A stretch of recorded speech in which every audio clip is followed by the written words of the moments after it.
Noisy pixel.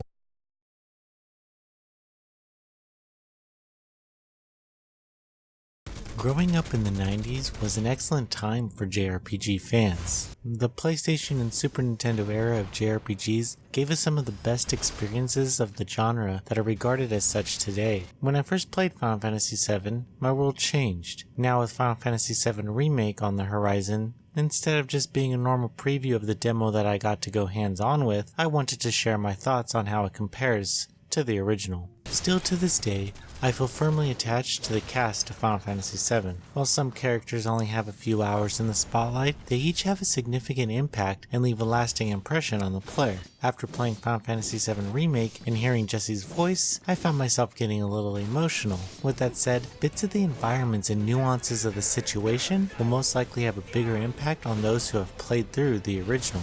In the demo, Cloud and Barret are going on their first mission together to put a stop to the Mako reactor and slowly take down the evil Shinra Corporation. The team at Square Enix has done a spectacular job at preserving the look and tone of the reactor, as well as the sensitive nature of the mission. Barret questions if he can trust Cloud and is keeping a close watch on him until an alarm sounds that calls forth the Scorpion boss, known as Guard Scorpion. In the original Final Fantasy VII, the boss was meant to teach you some much needed skills when it comes to timing in battles. If attacked during a specific time, he will launch a powerful counterattack. This was mainly meant for training, and Final Fantasy VII recreates that perfectly in a 3D space, save for some additional flair. After defeating the boss, the demo is over and Cloud must go forth to conquer anything that comes his way. The biggest takeaway is how exciting this was, even though I've done this battle plenty of times before. When compared to the original though, the turn-based nature of the battle system gives a different perspective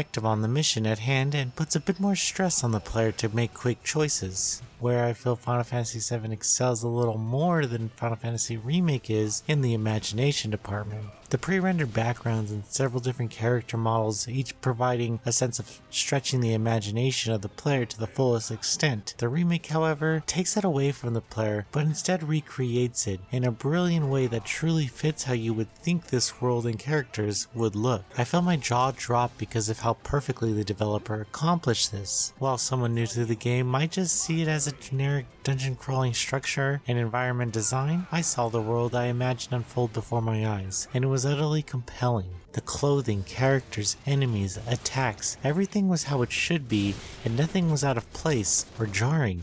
This is why I urge you to play the first Final Fantasy VII, at least through Midgar, which Final Fantasy VII Remake will cover. I promise the story and characters hold up, and the battle system is classic Japanese role-playing at its best. Also, take your time with it. Any chance you get to sneak into a random house and rob someone's dresser, you take it. Learn all you can about the teammates and the state of the world post-Shinra, and you will experience Final Fantasy VII Remake in the best way possible. Final Fantasy VII means a lot to a lot of people. With the announcement of Final Fantasy VII Remake, this game can be shared with a new generation of gamers. However, I feel that playing the original will pay off most in the end. If you want to spoil yourself even more before the release of Remake, play through Final Fantasy VII Crisis Core after you play through the original. Final Fantasy VII Remake is coming to PlayStation 4 on March 3rd, 2020.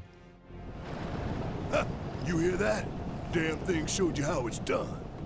Come on, we've got to move.